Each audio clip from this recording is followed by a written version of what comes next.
What's up, everyone? Welcome back to another episode of Kevin Prolix TV. And boy, do I got one for you. Check this out. I discovered my wife, 28 female, of 7 years, is cheating on me, 30 male. She doesn't know that I know. Okay. I don't know where to begin, but I guess there's no easy way to say this. This is the worst thing that has ever happened to me. I'm 30 years old. I work from home as a software developer. My wife, Emily, is 28. She's very beautiful. She's a hair and makeup artist. She's incredibly talented at what she does. She mostly works with brides and bridal parties, but over the last couple of years, her career has really taken off. A lot of that success is thanks to John, who owns a really popular local wedding venue. John has a huge connection for her. Okay, through him, she's gotten work with photographers, local advertising agencies, and even a few small modeling gigs. She's even modeled in some local ads herself. John's in his 40s, married with 3 kids, and his wife is very pretty for a mom of 3. I guess I get it. My wife is younger and way better looking. Our marriage has been great as far as I know. Emily and I have been together since high school. We're still best friends. We have regular date nights and a very exciting sex life. And she's always been thoughtful and caring. I never doubted her love for me. That's why this blindsided me. A week ago, I was working from home and heard an email notification from my wife's laptop, which was plugged in and charging. She had logged into it before going to the gym, and she doesn't like her computer locking automatically when she leaves it alone. She forgot to lock it before leaving. I saw the email preview notification from John, and it looked fishy, so I opened it. It wasn't romantic. It wasn't even sexual. It was logistical. A time, a place, and some comment about keeping things discreet. But it was the very last line that floored me. You're incredible. I can't stop thinking about last night. What? I thought about last night. She came home late. She said she'd had a long shoot with the photographer, and we'd had dinner together like everything was fine. Normal. I scrolled back through her messages and emails. Most of it was mundane, work-related, professional, but sprinkled through were little hints, things that didn't sit right. John saying she looked beyond stunning at an event. Emily thanking him, but keeping it neutral. Nothing about love, nothing about feelings, but it was clear something was happening. Then I read an email about booking a hotel for them both in town. It said it was the usual place. I felt like I'd been punched in the chest. I started panicking about it and went online looking for information about cheating. I read about red flags and thought about the ones she showed. Emily's work schedule had gotten a bit more unpredictable over the last few months. She started dressing up more, new outfits, sexy underwear, even on days when she said she was just running errands. She was grooming more down there, but I thought she was doing it for me.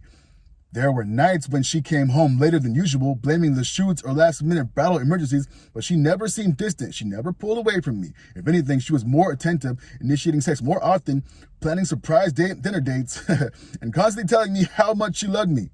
That's the part that stings the most. It didn't feel like I was losing her. I felt like we were closer than ever. I started paying closer attention. Later, I was snooping around the house on the pretext of cleaning, and I found a small jewelry box tucked into one of her makeup drawers. Inside was a necklace, simple but expensive looking. I hadn't bought it for her. When I asked her about it casually later, she said it was a gift from a client.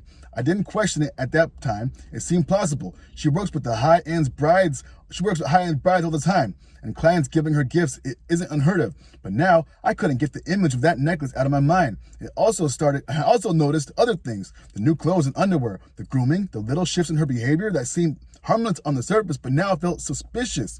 I've been copying the messages to my computer and torturing myself by going over and over them. It goes back about a year, which is when her hair and makeup business started booming.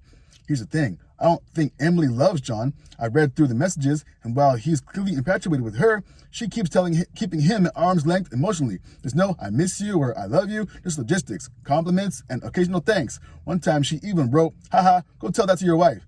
But it doesn't matter. She's sleeping with him. She's lying to me, and I don't know how to process that. I haven't confronted her yet, but I don't even know how to start the conversation. I keep telling myself I need more proof, but maybe I'm just delaying the inevitable. All I know is the woman that I thought I knew, the woman that I married, seems to be fucking another guy. If I confront her, she's going to deny it either way, right? I know I should probably just sit down and talk with her, but then that would clue her in, right? I Googled, and we are in an at-fault state. We don't have kids, so if I divorce her, I have proof of her cheating.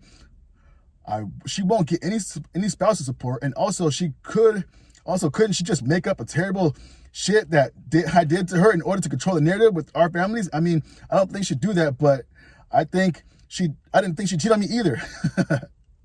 And then you got an update. Since my last post, I did a lot of reading on Reddit and other forums about how to spot and catch cheaters. Her phone is password protected, and I don't know the password. She is also pretty good about locking her computer, and it wasn't a fluke that I was able to catch it before. So I knew I needed to get evidence. The following is not my idea. This is all advice I got obsessively from reading stories.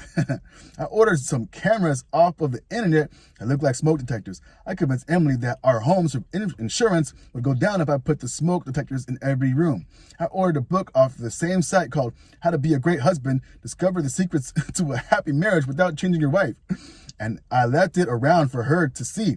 She did, and I could tell it made her uncomfortable. I got a GPS tracker and a voice-activated recorder, along with some strong Velcro for putting it under the driver's seat. Unfortunately, you have to subscribe to a service to use the tracker, so I figured I won't be subscribing to it for very long. Now, this has all been happening from when I first became suspicious until now. Just a couple of days ago is when I finally got everything set up. When I got the VR, I tested it by hiding it in one of the table centerpieces and sat Emily down and asked her questions. Honey, I am going through a personal inventory and try to better understand be a better husband and a partner. To that end, I want to ask you some serious questions and I want some serious answers. Do you feel I have ever abused you in our marriage? Do you feel I've ever cheated on you in our marriage? Is there anything you feel I could do to improve myself as a husband? Again, I ripped this off of a comment I read on the cheating story. I didn't come up with this. To the first question, she said no, of course not. The second, she seemed reluctant, but answered no. To the third one, she said she wished we made love more. We'd fallen off quite a lot since I got suspicious for obvious reasons, but I tried to initiate a couple of times just to keep her complacent. My heart's not in it when we do it, and I think she can tell. I asked these questions so that she can make stuff up about me abusing her or cheating on her later. I don't think she would make up lies about me, but I didn't think she'd cheat on me either, so I don't know this woman anymore. The VAR got it all. I transferred the recording to the cloud. I put electrical tape over the display of the VR so there wouldn't be a glow under her seat at night. I plugged some cheap wired earbuds into the jack of the VR and then slipped it up at the plug so the VR wouldn't make any noise. Again, I got this all from reading stories. I didn't come up with this. Now, we're on Christmas. On Christmas, we spent the Eve day and with the family. It was their turn. Her sister was there with her husband and the kids, and as well as her parents. We were at the parents' house. It was just an hour away. My parents live a couple states over. Christmas Eve day, she got a gift bag delivered to her. I didn't see who dropped it off.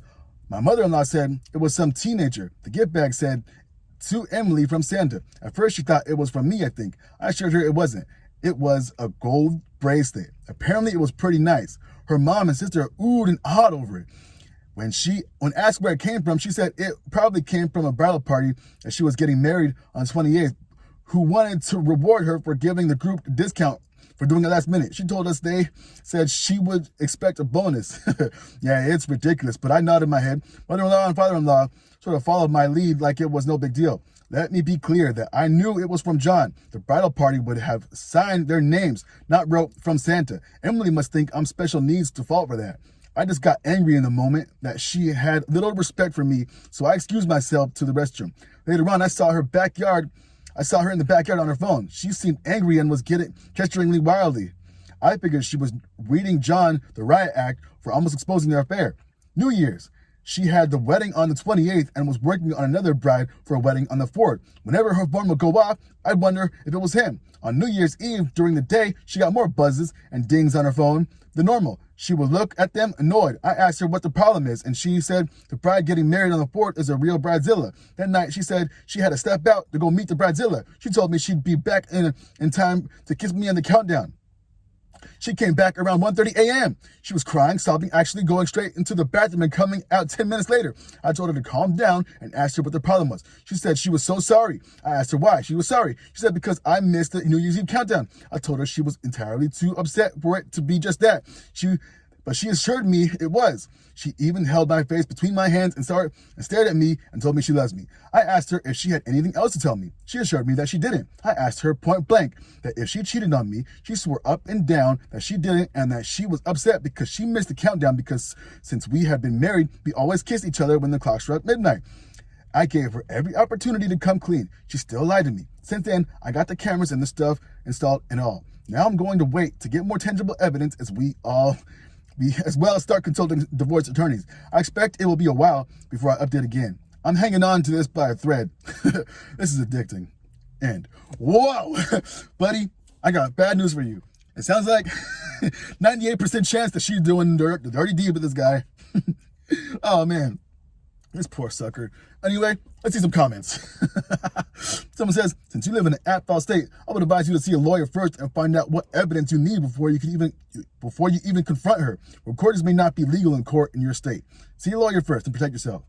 Someone else, OP says, even if they are not admissible, I still need them to control the narrative with friends and family. I did a web search and it said that I'm in a one-party consent state, but I am meeting with an attorney just to see what divorce looks like.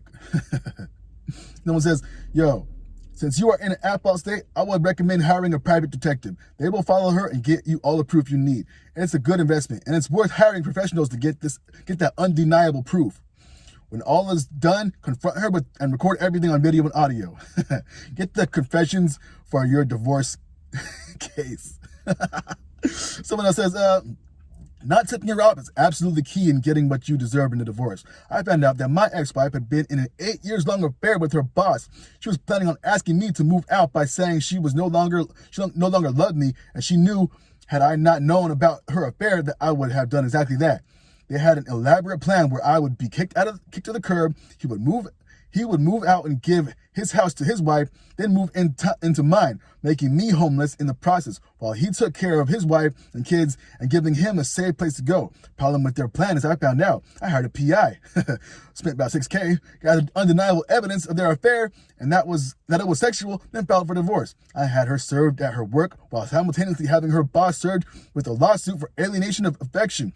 Legal in my state, got them both terminated and ended his marriage as well. Good for that guy. Another person says, you need the hotel dates.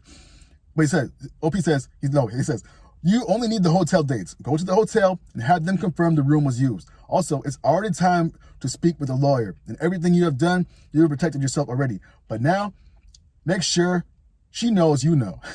Evidence will be harder than just an excuse at this point. And New Year's was your stoic wife cracking. The arm's distance you mentioned has been destroyed because her affair partner made her miss a relationship event for him.